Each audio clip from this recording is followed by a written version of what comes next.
একটা random number generate করার ক্ষেত্রে আমরা র‍্যান্ডম ফাংশনটাকে ব্যবহার করে থাকি। অর্থাৎ আমি যদি এটাকে রান করি তাহলে দেখতে পাচ্ছি যে আমাদের একটা র‍্যান্ডম নাম্বার শো করতেছে। আমি যদি আবার রান করি তাহলে দেখতে পাচ্ছি আমাদের সেম নাম্বারটাই শো করতেছে। কিন্তু এর কি উচিত ছিল না যে একটা ডিফারেন্ট নাম্বার শো করবে? কারণ এটা র‍্যান্ডম, তাই না? এটাকে যদি আমরা ফর লুপের মাঝে রাখি তাহলেও কি আমাদের একই নাম্বার প্রোভাইড করবে?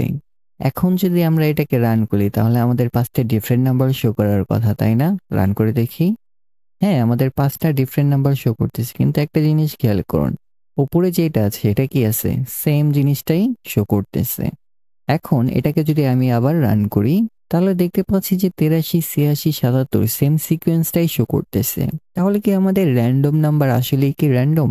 আমরা কিভাবে একটা র‍্যান্ডম নাম্বার জেনারেট করতে পারি যেটা আমাদের লুডোর ডাইস রোল থেকে কার্ড শাফল এবং আমাদের ওটিপি জেনারেশনের যে র‍্যান্ডম নাম্বার সেগুলো কিভাবে প্রোভাইড করবে? তাহলে চলুন দেখে নেওয়া যাক। আমাদের